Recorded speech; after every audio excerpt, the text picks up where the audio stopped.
Hi, welcome back to my channel. ಅಣ್ಣ ಇಲ್ಲದ ಅತ್ತಿಗೆಯನ್ನು ಮನೆಯಲ್ಲಿ ಯಾರು ಇಲ್ಲದಾಗ ಅವರನ್ನು ಬೆತ್ತಲೆಗೊಳಿಸಿ ಸಿಕ್ಕಾಪಟ್ಟೆ ಮಜಾ ಮಾಡಿ ಸುಖಪಟ್ಟ ಮೈದುನ.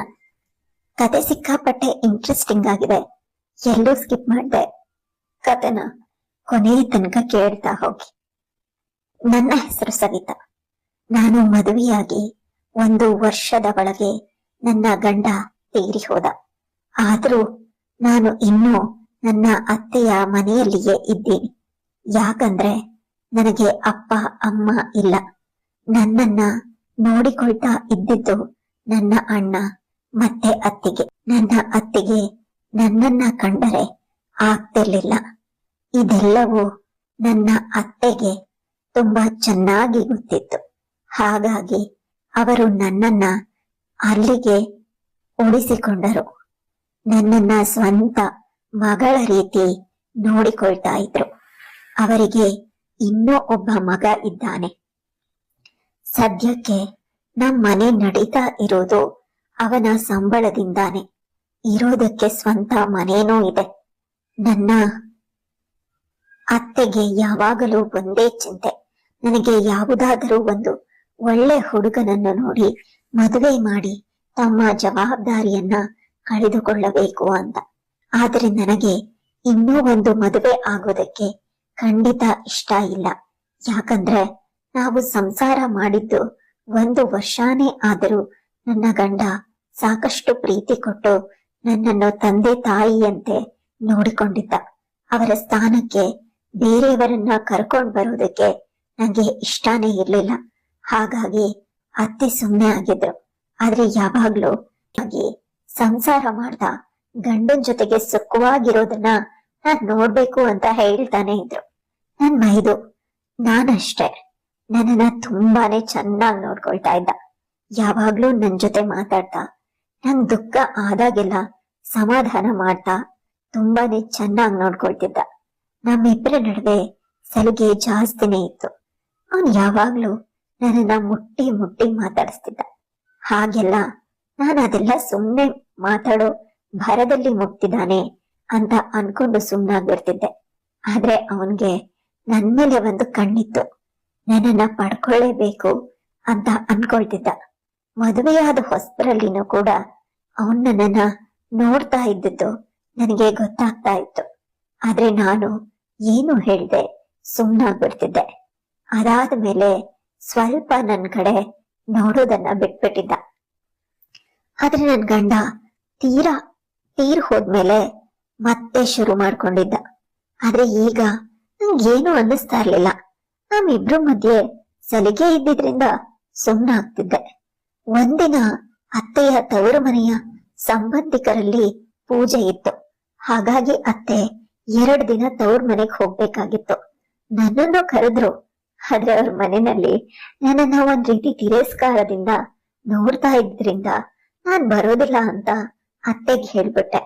ಮೊದ್ಲು ನನ್ನನ್ನ ಬಾ ಅಂತ ತುಂಬಾನೇ ಒತ್ತಾಯ ಮಾಡಿದ್ರು. ಅದಾದ್ಮೇಲೆ ನಾನು ತಿಳಿಸಿ ಹೇಳಿದ್ಮೇಲೆ ಒಪ್ಕೊಂಡ್ರು. ಆದ್ರೆ ಅತ್ತೆ ಮನೆಯಲ್ಲಿ ನನ್ನನ್ನ ಮತ್ತೆ ನನ್ನ ಮೈದ್ನನ್ನ ಇಬ್ರನ್ನೇ ಬಿಟ್ಟು ಹೋಗೋದಿಕ್ಕೆ ಇಷ್ಟ ಇರ್ಲಿಲ್ಲ. ಹಾಗಾಗಿ ನನ್ ಮೈದ್ನನ್ನ ಕರ್ಕೊಂಡ್ ಹೋಗೋದಿಕ್ಕೆ ನಿರ್ಧಾರ ಮಾಡಿದ್ರು. ಆದ್ರೆ ಅವನು ತುಂಬಾನೇ ಬುದ್ಧಿವಂತ. ಅತ್ತೆ ಕೇಳೋದಕ್ಕಿಂತ ಮೊದ್ಲೇ ನಾನ್ 2 ದಿನ ಊರಲ್ಲಿರೋದಿಲ್ಲ, ಕೆಲಸದ ಸಲುವಾಗಿ ಬೇರೆ ಕಡೆ ಹೋಗ್ತಾ ಇದೀನಿ ಅಂತ ಹೇಳಿದ್ರಿಂದ ಅತ್ತೆ ಸುಮ್ನಾಗ್ಲೇಬೇಕಾಯ್ತು. ಅವ್ರಿಗೆ ಒಂಥರ ಸಮಾಧಾನನೂ ಆಯ್ತು. ಹೇಗಿದ್ರು ಅವನು ಇರೋದಿಲ್ವಲ್ಲ ಅಂತ ಅನ್ಕೊಂಡು ನೀನ್ ಒಬ್ಳೆ ಇರ್ತೀಯ ಜೋಪಾನ ಅಂತ ಹೇಳಿ ಅವರು ಊರಿಗೆ ಹೊರಟೆ ಹೋದ್ರು. ಅವತ್ ಸಂಜೆ ನಾನ್ ಟಿವಿ ನೋಡ್ತಾ ಕೂತಿದ್ದಾಗ ನನ್ ಮೈದ್ನ ಮನೆಗ್ ಬಂದ. ನಂಗ್ ಒಂದ್ ಕ್ಷಣ ಶಾಕ್ ಆಯ್ತು. ಇದೇನು ನೀವ್ ಬಂದ್ಬಿಟ್ಟಿದ್ದೀರಾ? ಕೆಲ್ಸದ ಮೇಲೆ ಬೇರೆ ಊರಿಗೆ ಹೋಗ್ತೀನಿ ಅಂತ ಅತ್ತೆ ಹೇಳಿದ್ರಿ ಅಂತ ಕೇಳಿದಾಗ, ಅಯ್ಯೋ ಅದ್ಕೆ ಅದು ಕ್ಯಾನ್ಸಲ್ ಆಯ್ತು, ಅದಕ್ಕೋಸ್ಕರ ಮನೆಗ್ ಬಂದೆ. ಈಗೇನು ನಾನ್ ಮನೆಗ್ ಬಂದಿದ್ದು ನಿಮ್ಗಿಷ್ಟ ಆಗ್ಲಿಲ್ವಾ? ಸರಿ ಬಿಡಿ, 2 ದಿನ ಬೇರೆ ಏನಾದ್ರೂ ಇದ್ದು ಬರ್ತೀನಿ ಅಂತ ಹೋಗೋದಿಕ್ಕೆ ತಿರುಗ್ದ. ಆಗ ನಾನು, ಅಯ್ಯಯ್ಯೋ ಹಾಗೇನೂ ಇಲ್ಲ, ಬನ್ನಿ ಮನೆ ಒಳಗೆ.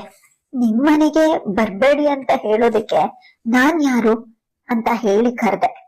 ಅವನ್ ಕೂಡ ಫ್ರೆಶ್ ಅಪ್ ಆಗಿ ಬಂದು ಅದೇ ಸೋಫಾ ಮೇಲೆ ಸ್ವಲ್ಪ ಜಾಗ ಬಿಟ್ಟು ಕೂತ್ಕೊಂಡ. ಅದಕ್ಕೆ ಅತ್ಗೆ, ಅಣ್ಣ ಇದ್ದಾಗ ನಾವೆಲ್ರೂ ಸೇರಿ ಟೆರೆಸ್ ಮೇಲೆ ಪಾರ್ಟಿ ಮಾಡ್ತಾ ಇದ್ವಿ. ಆದ್ರೆ ಈಗ ಅದ್ ಯಾವ್ದು ಇಲ್ಲ. ಮಾಡ್ತೀವಿ ಅಂದ್ರು ಅಮ್ಮನೇ ಬಿಡ್ತಾ ಇರ್ಲಿಲ್ಲ.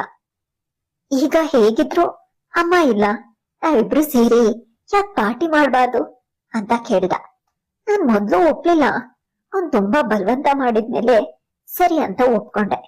ಸರಿ ಅಂತ ಅವನು ಹೊರಗಡೆಯಿಂದ ಊಟ, ಸ್ನಾಕ್ಸ್, ಜ್ಯೂಸ್ ಎಲ್ಲಾನು ಆರ್ಡರ್ ಮಾಡ್ದ. ಟೆರೆಸ್ ಮೇಲೆ ಟೇಬಲ್ ಮೇಲೆ ಅರೇಂಜ್ ಮಾಡಿ ನನ್ನನ್ನ ಕರ್ಕೊಂಡು ಹೋದ. ನಮ್ಗೆ ಗೊತ್ತಿಲ್ಲದಂತೆ ಜ್ಯೂಸಿನ ಒಳಗಡೆ ಡ್ರಿಂಕ್ಸ್ ಮಿಕ್ಸ್ ಮಾಡಿ ನಾನ್ ಚೆನ್ನಾಗ್ ಕುಡ್ದು ನಾನ್ ಹೀಗ ಆಡೋದಕ್ಕೆ ಹೇಗೇಗೋ ಹಾಡೋದಕ್ಕೆ ಶುರು ಮಾಡ್ಬಿಟ್ಟಿದ್ದೆ. ಈ ಅವಕಾಶಕ್ಕಾಗಿ ಕಾಯ್ತಿದ್ದ ನನ್ನ ಮೈದ ನನ್ನನ್ನ ಎತ್ಕೊಂಡೋಗಿ ತನ್ನ ಆಸೆಗಳನ್ನ ಪೂರೈಸ್ಕೊಂಡ. ಬೆಳಗ್ಗೆ ಎದ್ದಾಗ ನನ್ ಸ್ಥಿತಿನ ನೋಡಿ ಗಾಬರಿಗೊಂಡೆ. ಅವನಿಗೆ ಜೋರಾಗಿ ಬೈತಾ, ಇದೇನ್ ಮಾಡಿದ್ರಿ ನೀವು ಅಂತ ಅಳ್ತಾ ಕೇಳ್ದೆ. ಆಗೋನು, ಏನು ಅನ್ಕೊಳ್ಬೇಡಿ ಅದ್ಕೆ, ನನಗೆ ನೀವು ಅಂದ್ರೆ ತುಂಬಾ ಇಷ್ಟ. ನಂಗೆ ನೀವು ಬೇಕೇ ಬೇಕು. ಅದನ್ನ ಹೇಗ್ ನಿಮ್ಗೆ ಅರ್ಥ ಮಾಡ್ಸೋದು ಅಂತ ನಂಗೆ ಗೊತ್ತಾಗ್ಲೇ ಇಲ್ಲ. ಹಾಗಾಗಿ ಹೀಗ್ ಮಾಡ್ದೆ ಅಷ್ಟೆ. ನಾನ್ ನಿಮ್ಮನ್ನ ಮದ್ವೆ ಆಗ್ತೀನಿ, ನಮ್ ಬೇಕು, ದಯಮಾಡಿ ಒಪ್ಕೊಳ್ಳಿ ಅಂತ ಹೇಳಿದ. ಅದನ್ನ ಬರೀ ಬಾಯಿ ಮಾತಲ್ಲಿ ಹೇಳ್ಬೇಕು, ಈ ರೀತಿ ನಂಬಿಸಿ ಮೋಸ ಮಾಡೋದಲ್ಲ ಅಂತ ಜೋರಾಗಿ ಅಳ್ತಾ ಬೈತಿದ್ದೆ. ಆದ್ರೆ ಅವನ್ ಕೂಡ ನನ್ ಕೈ ಹಿಡ್ಕೊಂಡು, ದಯಮಾಡಿ ನನ್ನನ್ನ ಕ್ಷಮಿಸ್ಬೇಡಿ, ಅದಕ್ಕೆ ಹಾಗೆ ಕೇಳಿದ್ರೆ ನೀವು ಒಪ್ಕೊಳ್ತಾನೆ ಇರ್ಲಿಲ್ಲ, ಹಾಗಾಗಿ ಹೀಗ್ ಮಾಡ್ಬೇಕಾಯ್ತು.